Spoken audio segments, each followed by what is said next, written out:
Throughout my time, I've travelled to quite a lot of different countries. One thing, when you actually visit different Muslim countries, that each country has different problems. Like, for instance, parts of Africa and Asia, maybe some people might leave Islam for Christianity, but they would never leave Islam for atheism. In other countries like Egypt, also in parts of the Gulf, places like Pakistan, India, in the universities, the people are very rich. The elite of the country, if you like, you'll see that sometimes the youth, they leave Islam for atheism. Muslims who actually have so many doubts that they actually end up leaving Islam and openly saying that they're atheist. And this is partly due to their inferiority complex. As we know, with the British Empire, the French Empire, it had a huge effect on the Muslim world, especially with the science and the technology from the West. That people have an inferiority complex. They see the West as the leaders, and not just in the dunya, but also the spiritual leaders of the world. So when you get professors who are educated, highly educated, or they appear to be educated, but they're atheist, then people who don't know much better kind of blindly follow them. And I experienced this in Pakistan actually. I actually visited many universities throughout the country. We did a tour, a few of the brothers from the UK, just visiting the different universities, speaking about different topics. And I was surprised to see in the universities there were many atheists. And people be shocked at this. I'm talking about English speaking, very rich Pakistanis who are going to universities. They've been raised in, like British schools or, Western style schools in Pakistan.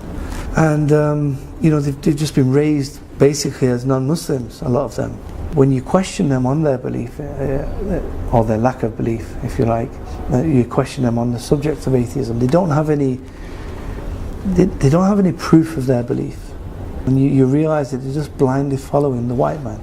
That's all it is. And it's so sad because it's just an inferiority complex, and that's a result of science and technology and the colonialism. It has a huge effect, and it's still affecting the Muslims today. Yeah, for the Muslims, you need to study your history.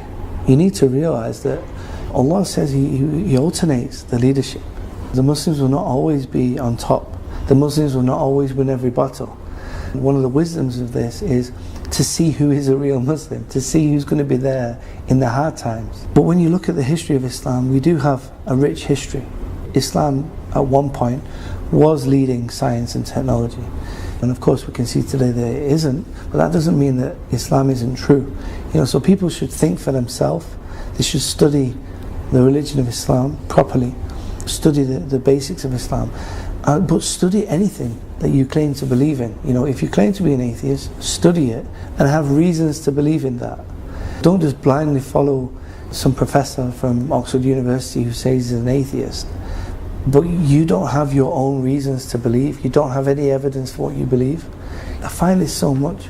I speak to some of the Muslims who have left Islam, and when you question them, they know absolutely nothing about atheism. They know nothing about evolution. They don't know anything about Islam. I'm an atheist because, and it's because a white professor is an atheist. It's so sad to see that the whole worldview is based on, just blindly following the white man. It's worship. But the way to tackle this as well is the imams and the people of knowledge have to understand atheism as well. They have to be able to answer atheism. They have to have the knowledge of this. Often the people have come to search for questions. They've asked imams for certain questions of doubts, and the imams just shoo them away and say, you can't ask this question. And it's because they don't know the answer sometimes. So it's important that the imams actually study and learn and stay up to date with the modern doubts that the youth are having, so that they give them good answers or make them confident.